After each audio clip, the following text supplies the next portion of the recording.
Hey guys, welcome back to my channel, and if you are new here, welcome. Here in this channel we talk about hair care tips, hair growth tips, relaxed hair care, protective styling, and so much more concerning the hair topic in general. So if you know you are interested in this type of content, consider subscribing to join the family. So in today's video, we are going to be talking about products for protein sensitive hair. I get a lot of DMs and questions from sisters who say their hair is protein sensitive and do not tolerate a lot of products that contain protein. Most of my products are from the Profectiv Mega Growth line. This line actually has a lot of protein in all their products, every single one of their products, including their leave-in, their shampoos, their heat protectants, their oils, every single one of their products. So that's why I would not recommend the Profectiv Mega Growth line for anyone who has protein sensitive hair. I use products on the Profectiv Mega Growth line because I feel my hair needs a lot of protein, considering the fact that I'm relaxed, plus I have high porosity hair and my hair is not protein sensitive. So that's why I can get away comfortably with using products from the Profectiv Mega Growth line. So for me, I don't use protein free products that often because of my search for protein in almost every product. Like, I like protein in my hair, but some of the products I use that don't contain protein includes my sealant, which is my extra virgin olive oil. This product is free from any form of protein. So if you are looking for an oil to use to seal your hair, or just for the purpose of oiling your scalp or oiling your hair, this product is actually protein free, so you can try it out if you like it. Another product I used that did not contain protein was the Vital Olive Oil Heat Protectant. I used this heat protectant once because at that time I felt my hair got a lot of protein during that period from my Profectiv Mega Growth product, because it was after a long-term protective style where I deeply conditioned my hair, moisturized my hair, and every product I used for this was from the Profectiv Mega Growth line. So that's why I decided to go with a protein-free heat protectant. And mind you, when you are selecting products for protein-sensitive hair, you shouldn't consider only things like deep conditioners or leave-ins, or that. Every single one of your products should be looked into, ranging from the shampoos, the conditioners, the leave-in, the oil, the heat protectant, even the relaxer. Everything should be looked into, because for example, someone like me that use products from the Profectiv Mega Growth line, their relaxer has protein in it as well. So that's why when you're looking for products for protein sensitive hair, you have to look into all your products. Now, one thing to consider when you want to choose products and you have protein sensitive hair is to look at the ingredients. When you look at the ingredients, you want to avoid things that have amino acids, things that have hydrolyzed keratin, hydrolyzed silk protein, hydrolyzed soy protein, hydrolyzed wheat protein, hydrolyzed collagen, rice protein, quinoa protein, and all those.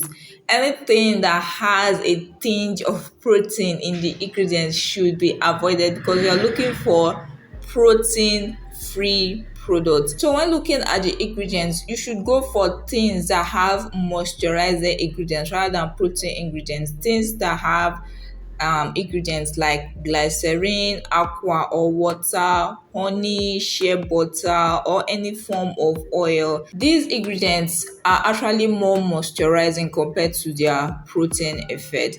Now, there are some ingredients that have both protein and moisturizing ingredients. Now, depending on the level of your protein sensitivity, you are going to choose your product. If, for example, your hair is very protein sensitive and you have to absolutely avoid protein, for example, if you have protein overload and you want to cut off any form of protein, then anything at all that has protein in it should be avoided. But if your protein sensitivity is not that high and you still need a little protein in your moisturizing products, you can also get this as well.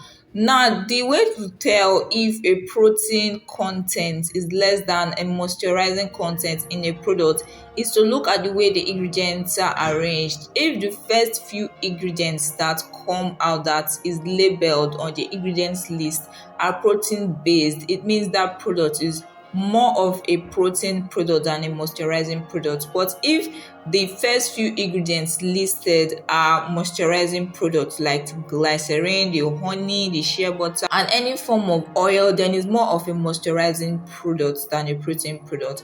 Another way to tell if a product is more moisturizing than protein is to look at the label. A moisturizing product, we say things like moisturizes your hair, softens your hair, adds bounce, improves elasticity and others. While a moisturizing product, we have things like strengthens your hair, stops breakage, restores strength and others. So that's another way to tell the difference between a moisturizing and protein products. Now, the next few products I'm going to mention that can be used for protein sensitive hair. I actually researched about them because, like I said, I don't have protein sensitive hair, so I don't use these products, but I had to research them for you guys so that those of you that have issues with protein sensitive hair can have a lot of options to choose from. The first one is the As I Am Hydration Elation Intensive Conditioner. Then we have the TGIN Honey Miracle Hair Mask. There's also